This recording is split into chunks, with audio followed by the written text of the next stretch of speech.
Hello friends, मैं हूं सन्मय प्रकाश और आपका स्वागत है YouTube channel Sarkar job news में।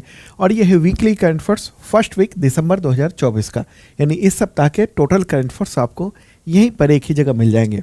ठीक है, और आपको पता होगा बीपीएससी एग्जामिनेशन जो हुआ है 17वीं, उसमें करंट अफेयर्स के शानदार क्वेश्चन टकराए हैं, बहुत ज़बरदस्त। तो रिव्यू वीडियो आपने देखा होगा, उसमें पूरी चीज़ बताई गई थी। ठीक है, तो हम लोग की कोशिश रहती है कि जो ज़रूरी चीज़ें हैं करंट अफेयर्स हैं वो आपको मिल जाए। थोड़ा बीच में डिले ज़रूर हो जाता है, लेकिन आपके एग्ज़ामिनेशन के पॉइंट ऑफ व्यू से पूरी तरह से कंटेंट रहता है और कुछ छूटता नहीं है। ठीक है, और हाँ, ये वीडियो वाला जो वीडियो है जनवरी से नवंबर तक का टोटल नॉन स्टॉप वीडियो, ये भी आप देखिएगा। इससे बहुत सारे प्रश्न आए थे इस बार, और दूसरे जो एग्ज़ामिनेशन होने वाले हैं उसके लिए भी महत्वपूर्ण होंगे ये वीडियो। तो इस वीडियो के डिस्क्रिप्शन में मैंने लिंक दे दिया है, आप देख सकते हैं। ओके, और बेसिक मेंबरशिप और आईएसपीसीएस मेंबरशिप में करंट अफेयर्स के लिए वो छूट चल रही है ज़बरदस्त ढंग से। बस कुछ ही दिन शेष बचे हुए हैं, आप ज्वाइन कर सकते हैं। शार्प लर्निंग ऐप है, इस वीडियो के डिस्क्रिप्शन में वो देख सकते हैं। और हाँ, 71वीं बीपीएससी के लिए कोर्स लॉन्च हो चुका है, 4 जनवरी से क्लासेस शुरू हो जाएंगे, तो ज्वाइन कर सकते हैं आप। तो चलिए, वीकली करंट अफेयर्स है फर्स्ट वीक का, और सबसे पहले हम लोग राजनीति, केंद्र जो फैसले, इनसे रिलेटेड कंटेंट लेते हैं, फिर दूसरे टॉपिक्स लेते रहेंगे। तो क्वेश्चन होगा, संसद ने भारतीय वायुयान विधेयक यानी बीबीवी 2024 को पारित कर दिया, तो ये किस कानून की जगह लेगा? इसका आंसर होगा विमान अधिनियम 1934। ठीक है, इसकी जगह नया कानून लाया गया है, राष्ट्रपति ने सिग्नेचर कर दिया, तो अब कानून बन चुका है। ओके, ज़्यादातर प्रावधानों को बरकरार रखा गया है, जैसे डीजीसीए यानी नागरिक विमानन महानिदेशालय, उसको बरकरार रखा गया है। बीसीएएस यानी नागरिक विमानन सुरक्षा ब्यूरो, उसको बरकरार रखा गया है। और एएआईबी यानी विमान दुर्घटना जांच ब्यूरो, उसको बरकरार रखा गया। हालांकि कुछ चेंजें उसके अंदर में की गई हैं। ओके, तो ये महत्वपूर्ण बात है। अच्छा, केंद्रीय नागरिक उड्डयन मंत्री कौन है? सिविल एविएशन मिनिस्टर कौन है? तो केएम नायडू, यानी फुल फॉर्म है उनका किजरापो राम मोहन नायडू। चलिए आगे बढ़ते हैं। अगला क्वेश्चन, देवेंद्र फडणवीस कौन सी बार महाराष्ट्र के मुख्यमंत्री बन गए हैं? आंसर होगा तीसरी बार बने हैं। ठीक है, तीसरी बार बने। 5 दिसंबर को उन्होंने तीसरी बार मुख्यमंत्री पद की शपथ ली है। हालांकि इससे पहले वो डिप्टी चीफ मिनिस्टर भी रह चुके हैं। ठीक है, एकनाथ शिंदे जो पूर्व मुख्यमंत्री थे, वो अब डिप्टी सीएम बने हैं वहाँ पर। ठीक है, एक और डिप्टी सीएम बने हैं अजित पवार भी। आगे बढ़ते हैं और इकोनॉमिक एक्टिविटीज से रिलेटेड महत्वपूर्ण क्वेश्चन लेते हैं। और हाँ, इसका पीडीएफ जो है वो शार्प लर्निंग ऐप पर अवेलेबल है। जिन लोगों ने मेंबरशिप लिया हुआ है करंट अफेयर्स का या कोर्सेज परचेज किए हुए हैं, वहाँ फोल्डर में आपको मिल जाएगा। तो क्वेश्चन होगा इकोनॉमिक एक्टिविटी से रिलेटेड। आरबीआई ने द्विमासिक मौद्रिक नीति समीक्षा जो कि दिसंबर में की है, तो उसमें 11वीं बार रेपो रेट में बदलाव नहीं किया, तो रेपो रेट दर कितनी है? आंसर का 6.5%। ठीक है, तो आरबीआई की जो मॉनेटरी पॉलिसी की मीटिंग है वो 6 दिसंबर को हुई है, और उसी में ये जो है वो तय किया गया है। ठीक है, कि हम बढ़ाएंगे नहीं रेपो रेट को। रेपो रेट क्या होता है, इससे रिलेटेड अक्सर एग्जामिनेशन में क्वेश्चन आते हैं। रेपो रेट जो है ना, वो यानी बैंकों को जो ज़रूरत पड़ती है ना रोज़मर्रा के काम के लिए, लोगों को लोन देने के लिए भी, तो आरबीआई से भी रकम वो लोन लेता है, तो वो जो प्रतिशत होता है ब्याज का, उसको रेपो रेट कहते हैं।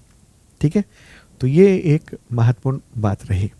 ओके, अच्छा, किसने ये इस मौद्रिक नीति समिति की अध्यक्षता किसने की है?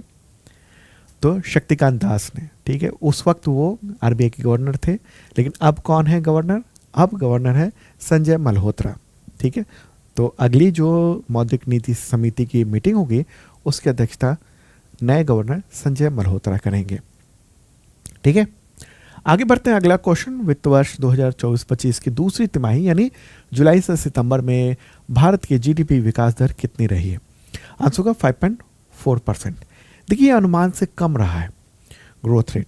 कोशिश थी कि शायद ज़्यादा हो, 6+ हो, लेकिन ये ऐसा नहीं हो सका है।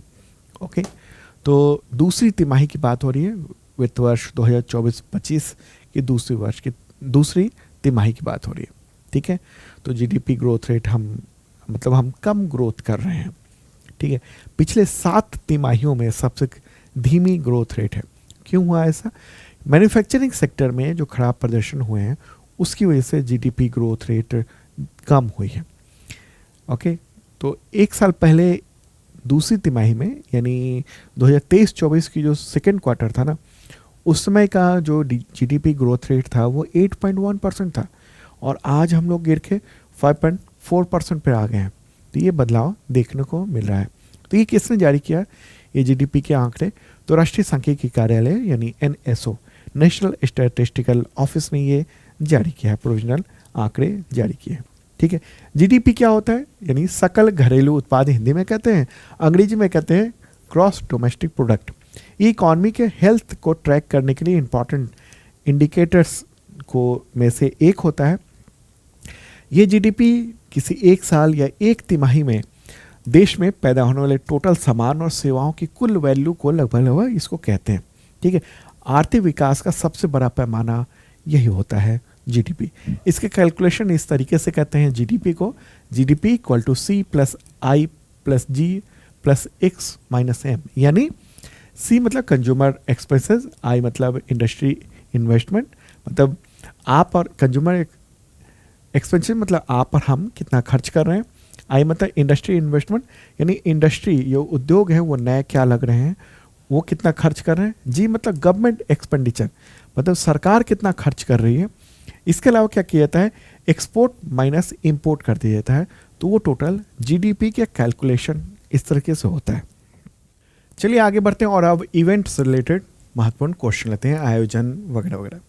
तो क्वेश्चन होगा यहाँ पर, दिल्ली में अष्टलक्ष्मी महोत्सव 2024 किन राज्यों पर केंद्रित हुआ है, आयोजन हुआ है? आंसर क्या होगा, उपरोक्त सभी, यानी असम, सिक्किम, अरुणाचल प्रदेश, मणिपुर, मिजोरम, नागालैंड, मेघालय और त्रिपुरा। यानी जो पूर्वोत्तर के 8 राज्य हैं उन सबको टारगेट करते हुए ये आयोजन किया गया दिल्ली के भारत मंडपम में। ठीक है, पूर्वोत्तर राज्यों की जो सांस्कृतिक समृद्धि है, विविधता है, उन सबको प्रदर्शित किया गया है। देखिए पूर्वोत्तर के 8 राज्य टोटल हैं ये सारे, इन सबको देखते हुए एक और मैप पर भी चलते हैं। प्यारा भारत है और इधर ये नॉर्थ ईस्ट यानी पूर्वोत्तर के राज्य हैं ये सारे के सारे। देखिए पहले भारत के पूर्वोत्तर के 7 राज्य हुआ करते थे, कहा जाता था उसको 7 सिस्टर्स कहा जाता था। सिक्किम को फिर 2002 में पूर्वोत्तर परिषद का सदस्य बना दिया गया। उसके बाद से फिर 7 सिस्टर्स का इस्तेमाल बंद हो गया सरकारी तौर पर। अभी भी लोग बोल देते हैं 7 सिस्टर्स, लेकिन अब पूर्वोत्तर में ये 8 हो गए हैं, इसको भी शामिल कर दिया गया यानी सिक्किम को। ठीक है, तो ये इंपॉर्टेंट अपडेट है। आगे बढ़ते हैं और साइंस एंड रिसर्च से रिलेटेड महत्वपूर्ण क्वेश्चन लेंगे। क्वेश्चन होगा यहाँ पर, इसरो ने किस अंतरिक्ष एजेंसी के प्रोबा 3 की सफल लॉन्चिंग की है PSLV C-59 रॉकेट से? आंसर होगा ESA यानी यूरोपीय स्पेस एजेंसी। ठीक है, हिंदी में कहेंगे यूरोपीय अंतरिक्ष एजेंसी। ओके, तो 5 दिसंबर को ये लॉन्च किया गया प्रोबा 3 को। प्रोबा 3 के जरिए क्या है, ये बताया जाता है कि ये पहला प्रोसेसिंग इंफॉर्मेशन फ्लाइंग सैटेलाइट है। ये क्या करेगा, ये सूरज की जो कोरोना है ना उसके अंदर के जो चीज़ें हैं उन सब की चीज़ों को कैलकुलेट करेगा, उन सब चीज़ों को वो देखेगा। ठीक है, सूर्य के बारे में जानकारी देगा, स्पेस टेक्नोलॉजी के जो आगे भविष्य क्या क्या हो सकते हैं उसके बारे में भी ये बताएगा। ठीक है, तो ये एक महत्वपूर्ण बात है। देखिए सूर्य पर कई सारे रिसर्च हो रहे हैं, अलग अलग नए रिसर्च हो रहे हैं, वो उस क्षेत्र में कई बार पहली बार होता है। ठीक है, चलिए आगे बढ़ते हैं, स्पोर्ट्स से रिलेटेड क्वेश्चन लेंगे। जूनियर एशिया कप 2024 हॉकी खिताब किस देश की टीम ने जीत लिया है? आंसर होगा भारत। ठीक है, तो ये 5वां संस्करण था, मस्कट ओमान में आयोजित किया गया था और भारतीय हॉकी टीम ने लगातार तीसरी बार ये चैंपियनशिप जीती है, 15 में, 23 में, 24 में। ठीक है, तो ये एक इम्पॉर्टेंट चीज़ होगी। आगे बढ़ते हैं, अगला क्वेश्चन, सैयद मोदी अंतर्राष्ट्रीय बैडमिंटन प्रतियोगिता 2024 का महिला एकल खिताब किस खिलाड़ी ने जीता? आंसर होगा PV सिंधु ने। ये प्रतियोगिता 26 नवंबर से 1 दिसंबर 2024 तक आयोजित की गई थी। उत्तर प्रदेश में लखनऊ में बाबू बनारसी दास जो इंडोर स्टेडियम है वहाँ पर यह आयोजन किया गया था। ठीक है। तो पीवी सिंधु ने फाइनल में चीन की खिलाड़ी वो लियो यू उसको हराकर ये एकल खिताब जीता उन्होंने। अगला क्वेश्चन, सैयद मोदी अंतर्राष्ट्रीय बैडमिंटन प्रतियोगिता 2024 का पुरुष एकल खिताब किस खिलाड़ी ने जीता है? आंसर का लक्ष्य सेन ने। ठीक है, फाइनल में उन्होंने सिंगापुर के जिया हेंग जेसन तेह को हरा दिया। ठीक है, और अगर बात होगी युगल जोड़ी की तो गायत्री गोपीचंद और ट्रीसा जॉली ने युगल जोड़ी में उसने जीत हासिल की है, भारत के लिए खिताब जीत लिया है। अगला क्वेश्चन लेते हैं अवार्ड से रिलेटेड महत्वपूर्ण क्वेश्चन। ऑक्सफोर्ड यूनिवर्सिटी प्रेस ने अवार्ड ऑफ द ईयर 2024 क्या चुना है? आंसर का ब्रेन रॉट।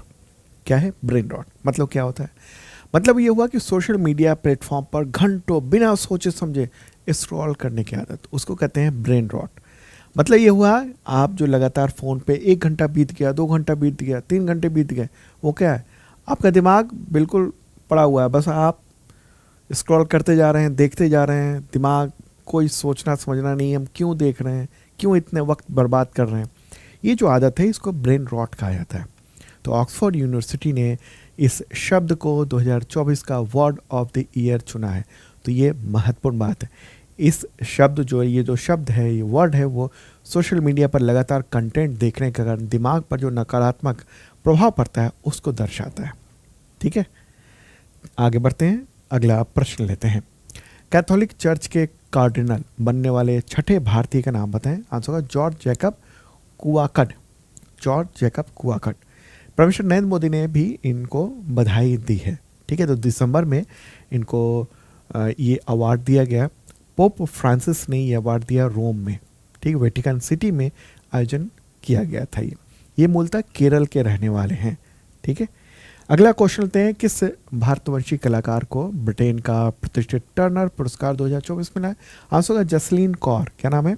जसलीन कौर। तो 4 दिसंबर को उनको ये अवार्ड दिया गया। उनकी एक प्रदर्शनी थी ऑल्टर, उसके लिए इनको ये अवार्ड दिया गया है। करीब 26 लाख से ज़्यादा रकम इनको दी गई है। पर्यावरण से रिलेटेड क्वेश्चन लेते हैं। मध्य प्रदेश के 8वें टाइगर रिजर्व का नाम बताएं? आंसर होगा माधव नेशनल टाइगर रिजर्व। क्या नाम है? Madhav national tiger reserve. ये शिवपुरी जिले में है। इस पार्क को हालांकि राष्ट्रीय उद्यान का दर्जा 1958 में दिया गया था। अब इसको दिसंबर 2024 में नेशनल टाइगर रिजर्व का दर्जा दे दिया गया है। ठीक है, तो ये मध्य प्रदेश का ये 8वां टाइगर रिजर्व कहेंगे हम। ठीक है, और ये देश का अगर हम चर्चा करेंगे देश की तो ये 57th टाइगर रिजर्व है। अब आगे बढ़ते हैं, अगला क्वेश्चन लेते हैं। इससे रिलेटेड है हालांकि देश का 58वां या 58वें और मध्य प्रदेश के 9वें टाइगर रिजर्व का नाम बताएं? आंसर रातापानी अभयारण्य, रातापानी सेंचुरी। ठीक है, तो राष्ट्रीय बाघ संरक्षण प्राधिकरण NTCA ने 2 दिसंबर को इसकी अधिसूचना नोटिफिकेशन जारी कर दिया। और ये अभयारण्य मध्य प्रदेश का 9वां टाइगर रिजर्व है। और भारत का अगर बात करेंगे टोटल तो ये 58th टाइगर रिजर्व हो गया है। अब एक बार देख लेते हैं देश के जो 58 टाइगर रिजर्व हैं वो कौन कौन से हैं। पूरी लिस्ट मैं दे रहा हूँ यहाँ पर। पहले तो मध्य प्रदेश के 9 टाइगर रिजर्व देख लेते हैं। ठीक है, कान्हा टाइगर रिजर्व हो गया, पेंच टाइगर रिजर्व हो गया, बांधवगढ़ टाइगर रिजर्व हो गया, सतपुड़ा टाइगर रिजर्व, और क्या है, हाँ, पन्ना टाइगर रिजर्व हो गया, नौरादेही टाइगर रिजर्व है, संजय दुबरी टाइगर रिजर्व हो गया, माधव नेशनल टाइगर रिजर्व हो गया, और रानी पाता टाइगर रिजर्व हो गया। ठीक है, अब देखते हैं देश के 58 जो टाइगर रिजर्व हैं वो कौन कौन से हैं। तो पूरी लिस्ट मैं यहाँ पर दे रहा हूँ। PDF में भी ये सब कुछ दिया हुआ है। तो 24 यहाँ है, फिर आगे 25 से 48 तक ये टोटल लिस्ट देख रहे हैं, और ये टोटल 58 तक की ये लिस्ट रही। ठीक है, अच्छा, अभी हम बात करते हैं मध्य प्रदेश की। मध्य प्रदेश के मुख्यमंत्री कौन है? मोहन यादव है। राजधानी क्या है? भोपाल है। अगला क्वेश्चन लेंगे। दुनिया की सबसे पुरानी ज्ञात जंगली चिड़िया विजडम की प्रजाति का नाम बताएं जिसने 74 ईयर की उम्र में अपना 60वां अंडा दिया। आंसर का लेसन अल्बाट्रॉस।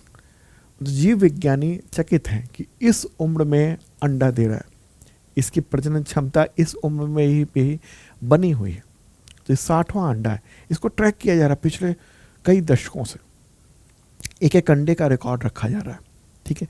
तो इसने ये जो दिया है अंडा वो अमेरिका के उत्तरी पश्चिमी हवाई जो द्वीप समूह है उसमें से एक है, Midway atoll national wild life refugee. तो वहाँ पर इसने आकर अंडा दिया है, 4 वर्ष के अंतराल पर एक अंडा दिया है इसने, ठीक है।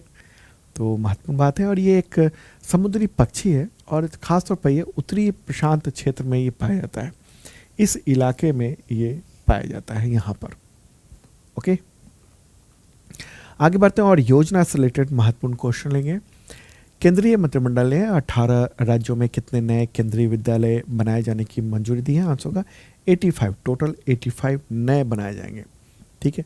85 केंद्रीय विद्यालय हो गए, 28 नवोदय विद्यालय की भी स्थापना की जाएगी। यहाँ पर ये पूरा डेटा देख रहे हैं और उस पर खर्चा भी अच्छा खासा किया जाएगा। कितना किया जाएगा खर्चा? तो टोटल जो यहाँ पर खर्चा देखने को मिल रहा है वो 8,232 करोड़ रुपए है, जिसमें से 5,872 करोड़ रुपए जो है वो केवी यानी केंद्रीय विद्यालय के लिए और 2,360 करोड़ रुपए जो है वो बनाए जाएंगे ये नवोदय विद्यालय के लिए। इतना खर्च किया जाएगा, ठीक है। तो किन राज्यों में कितने हैं तो ये पूरी लिस्ट यहाँ पर दे रहे हैं कि केंद्रीय विद्यालय यहाँ पर इतने बनेंगे और नवोदय विद्यालय नए यहाँ पर इतने बनेंगे। पूरी लिस्ट आप देख रहे हैं। आगे बढ़ते हैं, अगला प्रश्न लेते हैं। केंद्र सरकार ने अटल इनोवेशन मिशन 2.0 को कब तक जारी रखने की मंजूरी देकर 2,750 करोड़ रुपए का बजट आवंटित किया? आंसर होगा 31 मार्च 2028 तक, ठीक है। तो केंद्र सरकार ने इस जो मिशन है ना अटल इनोवेशन मिशन, इसको 2016 में लॉन्च किया था और फिर अलग अलग समय में इसको विस्तारित किया गया। अब नवंबर के आखिर में इसको विस्तार दिया गया है और इसको नाम दिया गया है अटल इनोवेशन मिशन 2.0 और इसको फिर ये 31 मार्च 2028 तक इतने करोड़ रुपए खर्च करने का एक बजट को मंजूरी दी गई है। टारगेट ये रखा गया है, ठीक है। उद्देश्य ये कि इनोवेशन और जो उद्यमशीलता है उसकी संस्कृति को यहाँ बढ़ाया जा सके। अगला question, one nation one subscription योजना क्या है जिसके लिए केंद्र सरकार ने 6,000 करोड़ रुपए की मंजूरी दी? आंसर होगा सभी सार्वजनिक संस्थानों में रिसर्च जर्नल तक समान पहुंच। ये है इसका टारगेट, ठीक है। मतलब ये हुआ, देखिए दुनिया के तमाम जर्नल्स हैं तो हर संस्थान को उसको सब्सक्रिप्शन लेना होता है, भारी भरकम खर्च होता है, कई बार चूक जाते हैं वो संस्थान रिन्यूअल कराने में, तो बच्चों को दिक्कत होती है। तो इसमें यह है कि सरकार इकट्ठा वो 6,000 करोड़ रुपए जो है ना वो इन्वेस्ट करेगी और देश के जितने सरकारी संस्थान हैं उन सब में ऑटोमेटिकली सब्सक्रिप्शन मिल जाएगा युवाओं को। महंगे जो पब्लिकेशन है वो सब वहाँ पर पढ़ने को मिलेंगे।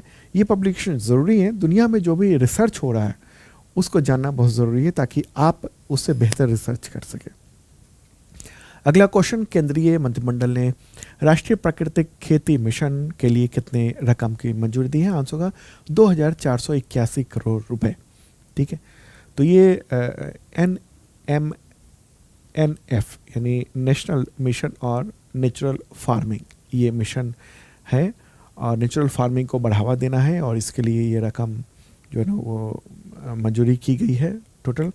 और ये योजना कृषि एवं किसान कल्याण जो मंत्रालय है उसके तहत एक स्वतंत्र केंद्र प्रायोजित ये पूरी योजना होगी। और केंद्रीय मंत्रिमंडल ने सेंट्रल कैबिनेट ने 25 नवंबर 2024 को ये फैसला लिया है। उद्देश्य है कि मिशन मोड पर प्राकृतिक खेती को बढ़ावा दिया जाए। क्यों बढ़ावा दिया जाए? तो देखिए क्या है ना, एक तो उर्वरक से, रासायनिक उर्वरक जो है ना उससे खेत खराब हो रहे हैं, सेहत खराब हो रहे हैं, कैंसर के मामले बहुत ज़्यादा बढ़ रहे हैं। दूसरी बात यह है सरकार पर बोझ बढ़ रहा है उर्वरक सब्सिडी को लेकर, ठीक है। 2023-24 में 1.95 लाख करोड़ रुपए, लगभग 2 लाख करोड़ रुपए वो सब्सिडी दी गई थी।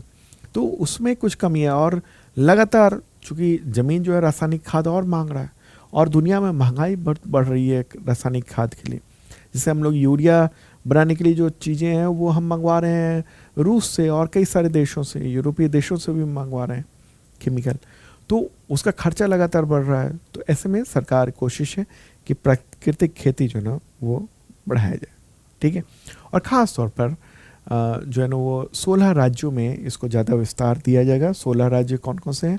आंध्र प्रदेश, बिहार, छत्तीसगढ़, गुजरात, हरियाणा, कर्नाटक, मध्य प्रदेश, महाराष्ट्र, उड़ीसा, पंजाब, राजस्थान, तमिलनाडु, तेलंगाना, उत्तर प्रदेश, उत्तराखंड और पश्चिम बंगाल। यहाँ जो है ना इसके 228 जिले की पहचान की गई जहाँ पर रासायनिक उर्वरक की बिक्री जो भारत में जितनी होती ना एवरेज है उससे भी ज़्यादा है। ठीक है, चलें आगे बढ़ते हैं और अब बात करते हैं विदेश यानी इंटरनेशनल रिलेशन से रिलेटेड महत्वपूर्ण क्वेश्चन लेते हैं। और दोस्तों पसंद आ रहा हो तो लाइक कर दीजिएगा इस वीडियो को, शेयर कर दीजिए तमाम दोस्तों को। क्वेश्चन होगा अगला, पश्चिम एशिया में किस देश पर विद्रोही लड़ाकों के कब्जे के बाद तत्कालीन राष्ट्रपति बशर अल असद को देश छोड़कर भागना पड़ा? आंसर होगा सीरिया। सीरिया के राष्ट्रपति बशर अल असद 8 दिसंबर को देश छोड़कर भाग गए। उनके परिवार ने करीब आधी सदी तक 50 साल से भी ज़्यादा समय तक वहाँ पर शासन किया था।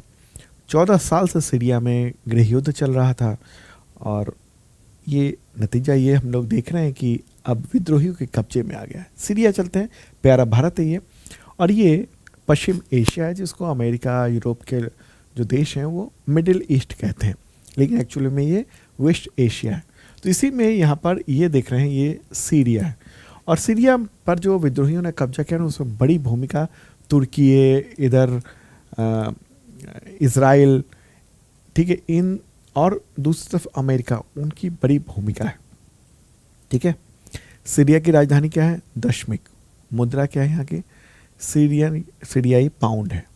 ठीक है, पड़ोसी देश कौन कौन से इसके? तो तुर्की है देख रहे हैं इधर, ठीक है, इधर ये इराक हो गया, ये जॉर्डन हो गया, इज़राइल हो गया और ये लेबनान हो गया। समुद्र से भी है इसका रिश्ता, तो वो है मेडिटेरियन सी से। ठीक है, आगे बढ़ते हैं और अगला प्रश्न इससे रिलेटेड है। सीरिया के तत्कालीन राष्ट्रपति बशर अल असद ने किस देश में शरण ली है? आंसर रूस। रूस में भागना पड़ा है उनको, राजनीतिक शरण दे दी गई है। रूस ने ही इसकी सरकार को बचाया हुआ था पिछले 14 साल से गृह युद्ध के बावजूद। ठीक है, लेकिन अभी स्थिति में बदलाव हुआ और आखिरकार हम लोग देख रहे हैं सीरिया में विद्रोहियों का कब्जा हो गया है। ठीक है, और उस विद्रोहियों का जो नेता है अल जुलानी है।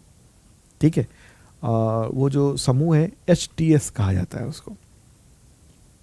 हालांकि वहाँ अंतरिम प्राइम मिनिस्टर नियुक्त कर दिए गए हैं दूसरे व्यक्ति। आगे बढ़ते हैं, अगला क्वेश्चन लेते हैं। किस देश के राष्ट्रपति युन सुक योल ने दिसंबर 2024 में मार्शल लॉ लागू किया जिसे 6 घंटे के अंदर में ही संसद ने खारिज कर दिया?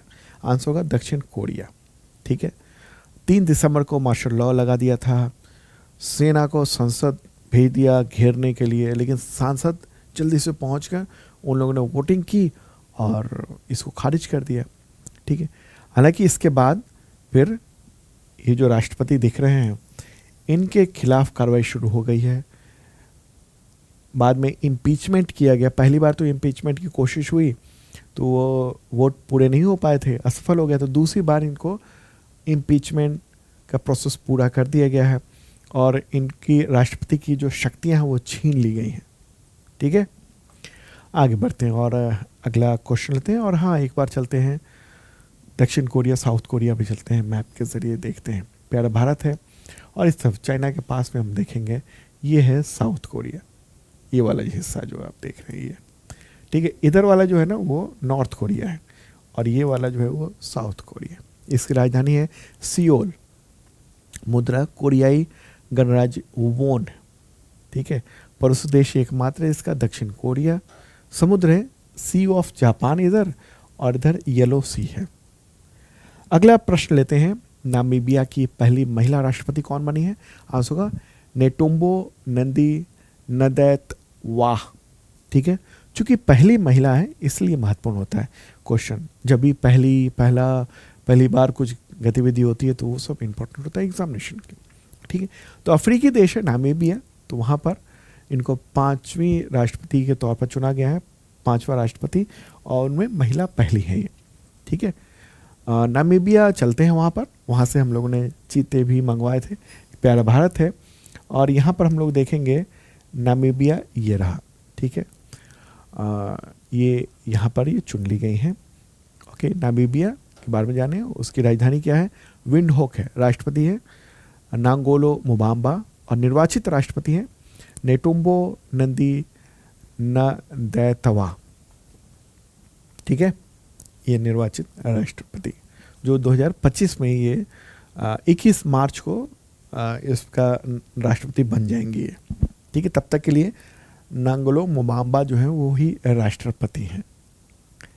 अच्छा, इसके पड़ोसी देशों की बात करें कौन कौन है पड़ोसी देश, तो ये अंगोला हो गया, ये जाम्बिया हो गया, बोत्सवाना हो गया, ये साउथ अफ्रीका हो गया। ठीक है,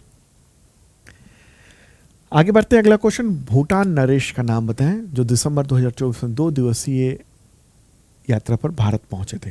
आंसर जिग्मे खेसर नामग्याल वांगचुक। ठीक है, जिग्मे खेसर नामग्याल वांगचुक। और ये देख रहे हैं प्राइम मिनिस्टर नरेंद्र मोदी के साथ ये वार्तालाप चल रहा है। 5 दिसंबर को वो आए थे और दोनों देशों के बीच में जो नेबरहुड फर्स्ट की नीति है उसके तहत बातचीत हुई है। ठीक है, तो इम्पोर्टेंट बात रही। भूटान की बात कर लें, राजधानी क्या है? थिम्पू। वहाँ प्राइम मिनिस्टर कौन है? छेरिंग तोबगे। अब हम लोग इस वीकली वीडियो के आखिरी हिस्से में पहुंच चुके हैं और दिवस से रिलेटेड क्वेश्चन लेंगे। यहाँ पर मानव अधिकार दिवस कब मनाया जाता है? तो आंसर का 10 दिसंबर को। और इस बार की थीम क्या है? हमारे अधिकार हमारा भविष्य अभी। ठीक है, अगला क्वेश्चन, अंतर्राष्ट्रीय पर्वत दिवस कब मनाया जाता है? तो 11 दिसंबर को मनाया जाता है। और थीम क्या है इस बार की? टिकाऊ भविष्य के लिए पर्वतीय समाधान, नवाचार, अनुकूलता और युवा। नेक्स्ट क्वेश्चन, विश्व एड्स दिवस कब मनाया जाता है? तो आंसर का 1 दिसंबर को मनाया जाता है। और थीम है सही रास्ता अपनाएं, मेरा स्वास्थ्य मेरा अधिकार। अगला क्वेश्चन, राष्ट्रीय प्रदूषण नियंत्रण दिवस कब मनाया जाता है? तो 2 दिसंबर को मनाया जाता है। भोपाल गैस त्रासदी जो हुई थी ना, उसमें जो जान गंवाने वाले जो लोग थे तो उनकी याद में ये मनाया जाता है। कब हुआ था भोपाल गैस त्रासदी? कब हुई थी?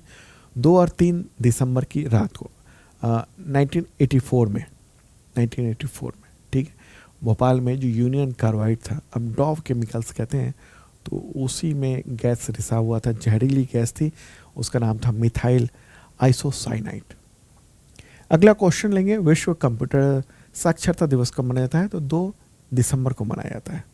नेक्स्ट क्वेश्चन, अंतर्राष्ट्रीय चीता दिवस कब मनाया जाता है? आंसर का 4 दिसंबर को। भारत से चीता विलुप्त हो गए थे, लेकिन फिर साउथ अफ्रीका और नामीबिया से वहाँ से मंगवाए गए हैं, भारत में कुनो नेशनल पार्क में रखा गया है। ठीक है, चलिए आगे बढ़ते हैं। अगला क्वेश्चन लेते हैं, अंतर्राष्ट्रीय दास प्रथा उन्मूलन दिवस कब मनाया जाता है? आंसर का 2 दिसंबर को। ओके, और इसकी थीम क्या है? गुलामी के समकालीन स्वरूपों का उन्मूलन। मतलब गुलामी जो है ना, वो उस तरह की नहीं है कि हाथ बांध के रखा जाए। गुलामी इस तरीके से है कि